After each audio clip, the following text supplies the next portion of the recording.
Assalamualaikum warahmatullahi wabarakatuh. Alhamdulillah. Alhamdulillahillazi arsala rasulahu bil huda wa dinil haqq liyuzhirahu 'ala ad-dini kullihi wa kafa billahi shahida. Asyhadu an la ilaha illallah wa asyhadu anna Muhammadan 'abduhu wa rasuluhu la nabiyya ba'dah. Allahumma shalli wa sallim 'ala sayyidina Muhammad wa 'ala alihi wa sahbihi ajma'in. Saudara-saudaraku kaum muslimin dan muslimat rahimakumullah dimanapun kalian berada. Tentunya sebagai saudara sesama muslim, saya senantiasa mendoakan kepada kita semua agar kehidupan kita senantiasa diberkahi oleh Allah Subhanahu wa taala. Allah mudahkan segala ikhtiar untuk kita menggapai ridha Allah Subhanahu wa taala, dan kita diberikan kemampuan untuk senantiasa istiqomah di dalam menjalankan titah perintah Allah Subhanahu wa taala, menjauhi segala apa yang telah menjadi larangan Allah Subhanahu wa taala, meneladani apa yang telah dicontohkan oleh baginda Rasulullah SAW dalam kehidupan kita sehari-hari sampai kelak waktunya kita dipanggil oleh Allah Subhanahu wa taala untuk meninggalkan dunia yang fana ini. Untuk selanjutnya kita akan menghadapi kehidupan alam kubur sebagai tempat transit kita untuk kita menuju kampung akhirat, kampung yang sesungguhnya, di mana kehidupan di akhirat adalah kehidupan yang kekal dan abadi.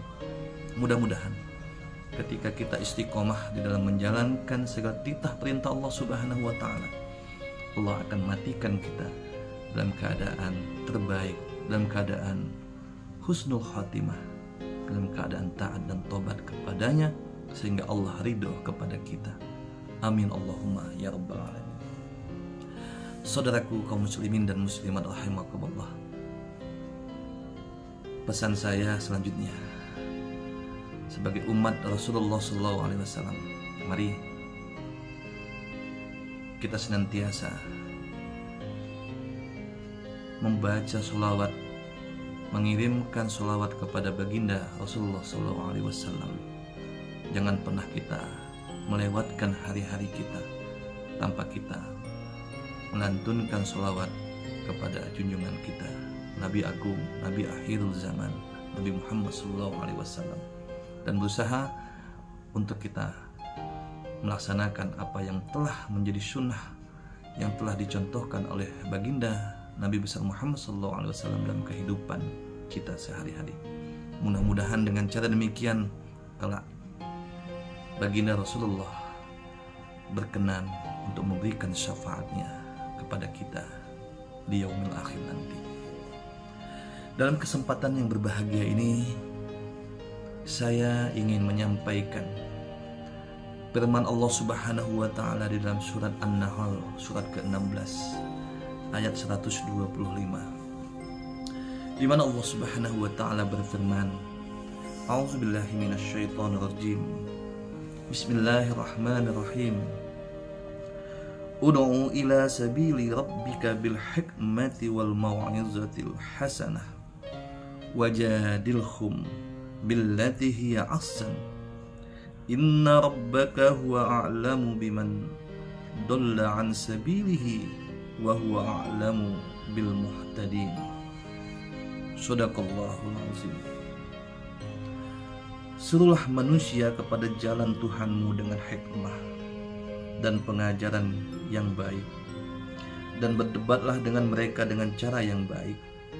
Sesungguhnya Tuhanmu, dialah yang lebih mengetahui siapa yang sesat dari jalannya, dan dialah yang lebih mengetahui siapa yang mendapatkan petunjuk. Dari firman Allah Subhanahu wa taala yang termaktub di dalam surat An-Nahl ayat 125 ini, saya ingin mengingatkan kepada kita sebagai sesama muslim, sebagai hamba Allah yang mengaku beriman kepadanya, bahwa sesungguhnya di dalam diri kita sebagai seorang muslim melekat kewajiban untuk kita mendakwahkan ajaran agama Islam untuk mendakwahkan, mensyiarkan apa yang menjadi titah perintah Allah Subhanahu wa taala, apa yang telah diajarkan oleh baginda Nabi besar Muhammad SAW kepada saudara-saudara kita yang lain, bahkan kepada saudara-saudara kita yang mungkin saat ini belum mendapatkan hidayah dari Allah Subhanahu wa taala. Tentunya dengan kadar kemampuan dan ilmu pengetahuan yang kita miliki. Berdakwah bukan berarti kita mengetahui segala-galanya, bukan berarti kita harus menetapkan hukum, karena untuk menetapkan dari suatu hukum tentunya butuh orang yang mempunyai ilmu pengetahuan, orang yang alim. Tapi berdakwah adalah mengajak kepada jalan Allah Subhanahu wa taala. Jangan sampai apa yang kita miliki, pengetahuan yang sedikit yang kita miliki, kita hanya simpan untuk diri kita sendiri. Karena apapun yang kita miliki semasa hidup kita di dunia ini, apakah itu ilmu pengetahuan, apakah itu harta kekayaan, apakah itu pangkat dan jabatan, kelak akan dimintakan pertanggungjawaban oleh Allah Subhanahu wa taala. Kembali ke konteks dakwah tadi, tentunya kita harus mengajak kepada saudara-saudara kita dengan jalan yang bijak, dengan jalan yang dirahmati oleh Allah Subhanahu wa taala. Mengajak bukan mengejek, tapi kita bagaimana bisa memberikan contoh teladan sebagai seorang pribadi muslim yang baik, sehingga orang terketuk untuk mengikuti apa yang kita sampaikan. Kita bisa memulai dakwah dari keluarga kita, dari lingkungan terkecil yang ada dalam lingkungan keluarga kita. Seorang ayah bagaimana memberikan contoh yang baik kepada anak-anaknya. Seorang suami bagaimana memberikan contoh yang baik kepada istrinya. Seorang istri bagaimana bisa berperan sebagai seorang ibu yang baik kepada anak-anaknya sesuai dengan tuntunan risalah ajaran agama kita.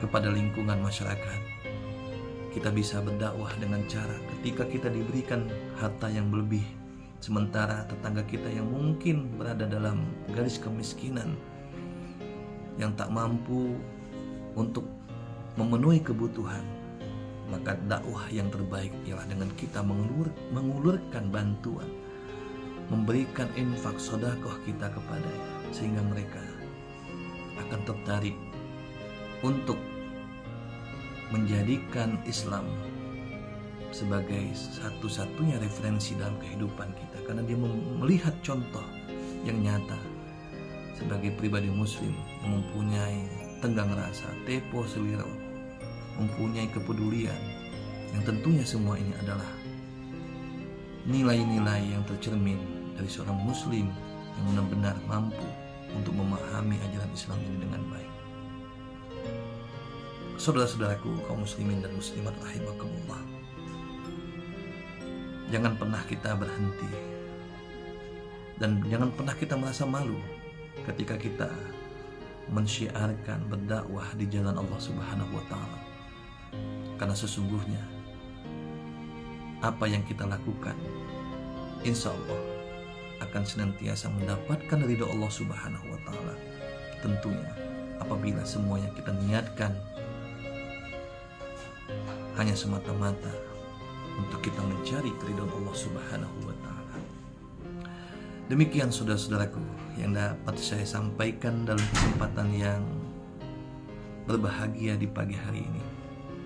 Mudah-mudahan apa yang kita ikhtiarkan, apa yang kita usahakan dalam kita menggapai ridha Allah Subhanahu wa taala akan Allah mudahkan, dan akhirnya kita berharap kelak Allah akan menggolongkan kita sebagai hamba-hambanya yang pandai bersyukur kepadanya, dan kelak kita akan kembali dalam keadaan taat dan tobat, serta dalam keadaan yang terbaik, dalam keadaan yang diridhoi oleh Allah Subhanahu wa taala. Semoga bermanfaat. Lebih dan kurang saya mohon maaf kepada Allah, saya mohon ampun,